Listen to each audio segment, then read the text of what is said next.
are all these things you're saying, Jacques, could they be built with what we know today, or are some of these things, are you guessing based on what we know today? No. All of these things can be built with what we know today.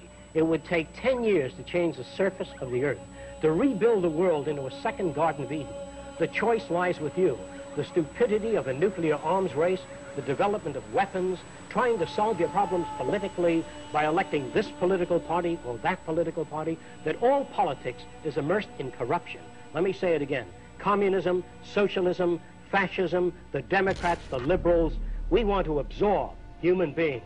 All organizations that believe in a better life for man, there are no Negro problems or Polish problems or Jewish problems or Greek problems or women's problems. They're human problems. I'm not afraid of anybody. I don't work for anyone. No one can discharge me. I have no boss. I am afraid to live in the society we live in today. Our society cannot be maintained by this type of incompetency. It was great, the free enterprise system, about 35 years ago. That was the last of its usefulness. Now we've got to change our way of thinking or perish.